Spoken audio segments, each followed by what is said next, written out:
La triche, chapitre 11. Il doit y avoir une erreur. Mon frère ne peut pas être le tricheur.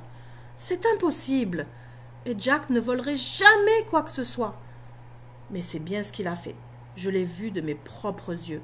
Il est entré dans le local de M. Draper et a remplacé le corrigé. Mais pourquoi? Il n'est même pas un élève de Draper. Et même s'il l'était, Jack n'a pas besoin de tricher. C'est le cerveau de la famille.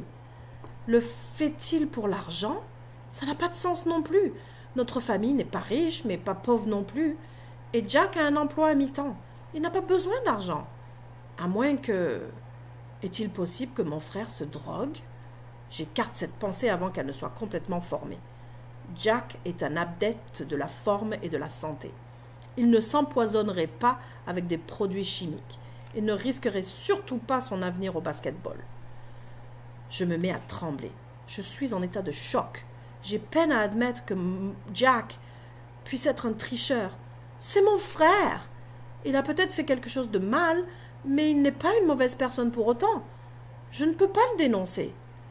Puis, j'entends quelque chose. Pas grand-chose, juste assez pour éveiller ma curiosité et me faire entr'ouvrir la porte légèrement. Quelqu'un a ouvert la porte de la salle de maths. Monsieur Draper? Le concierge? Peut-être est-ce Jack? Il aura eu des remords et décidé de remettre le corrigé à sa place? J'attends d'entendre le tiroir du classeur pour risquer un coup d'œil en direction du petit local. Il y a bien quelqu'un, mais ce n'est pas Jack, ni Monsieur Draper, ni le concierge. C'est Sean.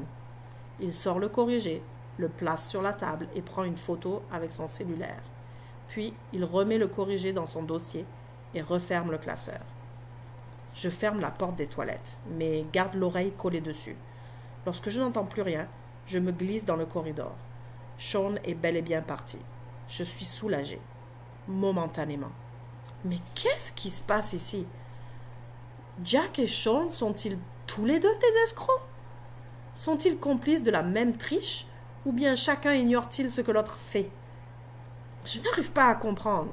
S'ils travaillent ensemble, pourquoi Sean n'a-t-il pas photographié le corrigé avant que Jack ne le remplace?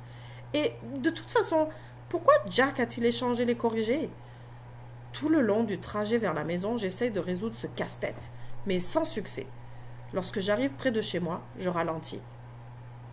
Pas brillant, puisqu'il pleut à torrent. Mais c'est à peine si je m'en rends compte. Je crains plus de me retrouver face à face avec mon frère que d'être trempé jusqu'aux os. Que faire? Lui dire que je l'ai vu dans la classe de M. Draper? Lui demander une explication? Menacer de le dénoncer? Et s'il refusait d'avouer, même confronté aux faits? Je n'ai aucune idée de ce que je vais faire. Peut-être rien du tout, du moins pour l'instant. J'ai besoin de réfléchir. J'ai vu Jack dans le local de Draper, mais lui ne m'a pas vu. Il ne sait donc pas ce que je sais. Si j'arrive à cacher mes sentiments, il ne se doutera de rien. Mais comme je ne suis pas très habile à ce jeu, il faudrait un miracle pour que je puisse y arriver. Il est préférable d'éviter Jack autant que possible. Mais il m'attend, appuyé contre le cadre de porte de sa chambre. Il semble avoir vieilli de 10 ans depuis la dernière fois que je l'ai vu. « Faut que je te parle, dit-il. »« De quoi ?» dis-je en évitant son regard. Il se retourne pour entrer dans sa chambre. « Je pense que tu le sais déjà. »